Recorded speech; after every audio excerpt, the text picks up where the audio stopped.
This morning, voters will head to the polls to cast their ballots in today's general election. Plus, several men accused of plotting an ISIS-inspired attack here in Michigan now must remain behind bars until their next court date. WLNS is here for you, celebrating 75 years of bringing you the news with 6 News this morning. Good morning. Today is Tuesday, November 4th. Thanks for waking up with us.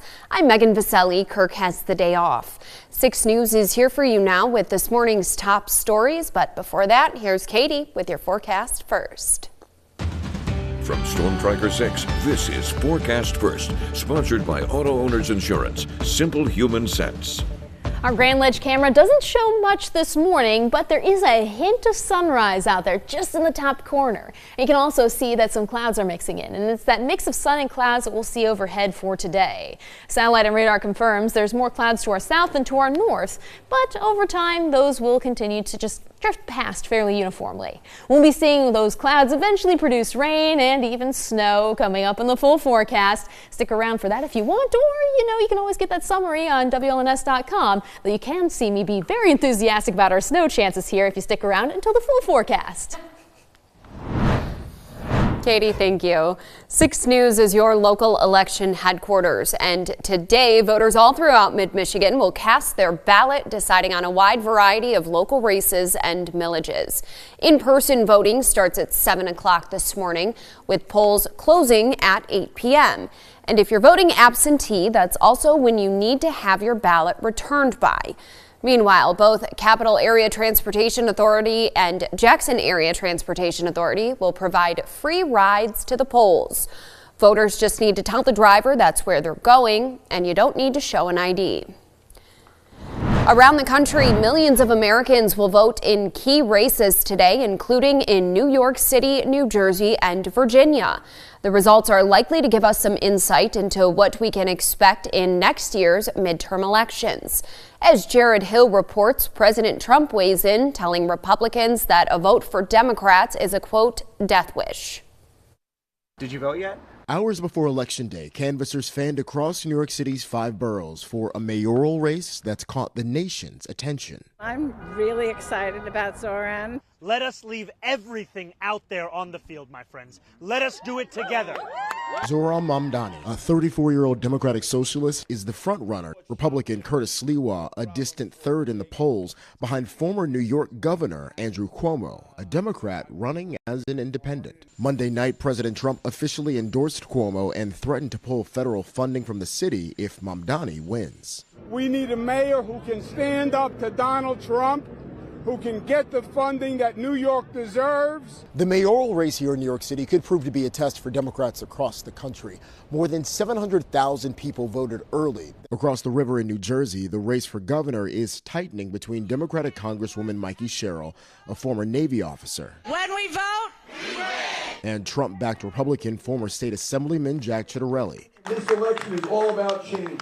In several posts on social media, President Trump urged voters to vote Republican in New Jersey and Virginia, that state poised to elect its first woman governor in a race between former Democratic Congresswoman Abigail Spanberger and Republican Lieutenant Governor Winsome Earl-Sears. Abigail is for nonsense, but I am for common sense. In Virginia, we need a governor who will stand up against the chaos. An off-year election that could give both parties a window into the future. Jared Hill, CBS News, New York. This morning, the U.S. Senate prepares for its 14th vote on a measure to reopen the federal government. This comes as the Trump administration, by order of 2 federal judges, will use a contingency fund to partially fund SNAP benefits this month. That means food assistance will resume for the 1 in 8 Americans who rely on it. Although payments have been delayed already for millions, and the amount they'll receive will be less than usual. Last month, the USDA announced it would not fund SNAP benefits in November due to the shutdown. This prompted lawsuits from several states, including Michigan, and ultimately 2 federal judges ruled that the government is required to continue funding the program. We're told it could take up to 2 weeks for the money to load on recipients' debit cards. Michigan Attorney General Dana Nessel now weighing in on the USDA's response to the ruling, saying in part, quote, "We are still awaiting more information on how much Michigan beneficiaries will receive, but I am gravely concerned that a delayed partial payment will not be enough." Be sure to stay with 6 News both on air and online at WLNS.com as we work to bring you continuing coverage of the latest developments from Capitol Hill. Next week, 2 Michigan men accused of plotting an ISIS-inspired attack will be back in court. And this morning, 6 News has learned they'll remain behind bars until then. The 2 men, both 20-year-olds, are charged with conspiring to transfer firearms and ammunition, knowing they'd be used to support the Islamic State group. Both appeared in federal court yesterday. After last Friday, the FBI announced it thwarted an attack planned in Michigan over Halloween weekend. Investigators believe the group had scouted locations in Ferndale, a suburb of Detroit, as possible targets. Both 20-year-olds will be back in court on Monday. Mega Millions jackpot still up for grabs and now worth an estimated $800 million. That comes with a cash option of nearly $372 million. The jackpot has been growing ever since June, with the next drawing slated for 11 o'clock tonight. From Storm Tracker 6, this is Weather on the Sixes, sponsored by Auto Owners Insurance. Simple human sense. Looking outside on the Capitol camera, we can see downtown. Visibility's doing fine. Can't quite see much in the sky, though you can notice a little bit of a reflection of the sunrise that's happening on the other side of the camera. Speaking of the sunrise, it's changed. Remember, we had the time change this past weekend. Hopefully you adjusted the clocks that you had to manually change. Now you see sunrise 7:17, sunset 5:27. That gives us 10 hours and 10 minutes of daylight. Why is this even important? Well, it's because we are losing that total daylight. We're losing the heat from the sun. That's what we see going into winter. The less sunshine we get, the cooler our temperatures gradually get. That colder air sneaks in from Canada too.